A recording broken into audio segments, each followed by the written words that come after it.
antara kita, urusan kita ya, suami istri itu adalah antara mereka saja. Anak-anak jangan ikut-ikut. Kesian mereka, jangan dibebani dengan urusan kita. Ada kadang-kadang orang tua yang nggak tahu diri. Sudah dia itu mengerti bahwasanya anaknya bakal mengalami nasib seperti dia.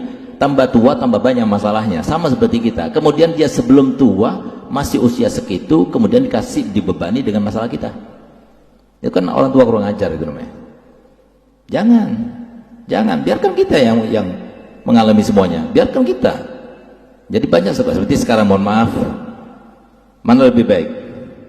Anak berzina atau anak pacaran, atau anak kita kawinkan dengan perkawinan dini tapi kita menanggung rezekinya? Mana lebih baik? Kita sebagai orang tua yang tanggung jawab, kita akan memilih lebih baik saya yang menanggung rezekinya tapi anak kita selamat. Itu orang tua yang tanggung jawab itu namanya. Nah sekarang ini banyak orang tua kawin cari uang aja belum bisa. Artinya apa? Lebih baik berzina? Lebih baik pacaran? Enggak. Bahkan di dalam Ihya Ulumuddin disebutkan di dalam babun nikah, orang tua itu tidak akan lepas daripada tanggung jawabnya kepada anaknya, baik laki maupun perempuan, kecuali sampai umur 6 tahun diperintahkan sholat, umur 9 tahun dipukul kalau meninggalkan sholat, umur 16 tahun dikawinkan. Mau bilang apa kita? Nabi yang mengatakan ini. Lalu kita sok-sok tahu, kita nggak bicara masalah pemerintah telah menetapkan 19 umurnya, tidak. Maksudnya kita ini berbicara kenapa Nabi SAW mengatakan demikian. Lebih baik daripada sampai kalau berzina. Kalau sudah berzina apa yang terjadi? Mohon maaf, kalau orang itu sudah berzina walaupun sekali nggak bakal jadi orang kaya selamanya, kecuali kalau Allah ngasih tobat sama dia.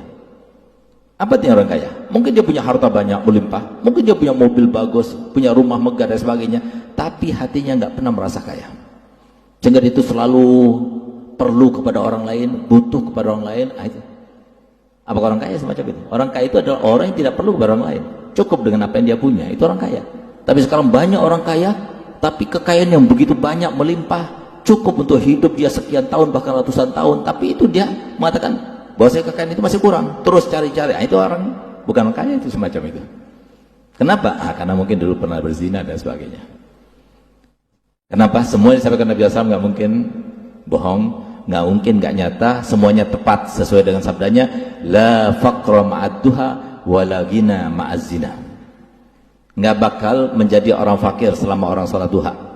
Sholat duha 2 rakaat nggak bakal kita perlu sama orang lain, walaupun kita hidup seadanya. Karena Nabi sendiri yang mengatakan, al-ghina ghinan nafas la ghinal mal. Yang namanya kaya itu kaya hati, bukan kaya harta. Berapa banyak orang yang punya kekayaan harta tapi dia itu tidak menikmatinya. Kam min talibin wa laysa bi'aqilih. Orang kaya bukan kaya. Orang kaya tapi dia pelit pada dirinya sendiri. Banyak semacam itu. Dia bisa beli yang lebih baik tapi dia nggak mau. Dia bisa menikmati yang lebih baik tapi dia nggak mau. Dia pakai yang biasa saja. Berarti dia pelit pada dirinya sendiri. Padahal Allah Ta'ala firman, wa amma bi ni'mati rabbika fahaddits. Gunakan. Nah, ini salah satu contoh.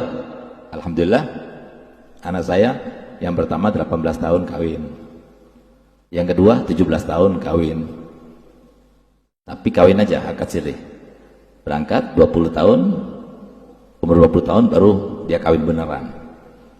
Nah, kemudian yang kedua juga seperti itu, 21 tahun baru dia kawin, sekarang sudah punya anak, yang nomor 2 1, yang pertama dapat 2, sampai sekarang kadang-kadang saya yang menutupi. Karena dia masih mengajar. Berapa sih baru kami mengajar? Saya menutupi. Lebih baik daripada apa? Daripada anak kemudian berbuat yang tidak-tidak, kita menanggung dosanya. Karena kita bisa menyelamatkan dia, tapi kita tidak menggunakan tanggung jawab itu. Nah, oleh karenanya itu semuanya kenapa? Karena kita tidak ingat pada Allah, ingatnya kepada diri kita sendiri.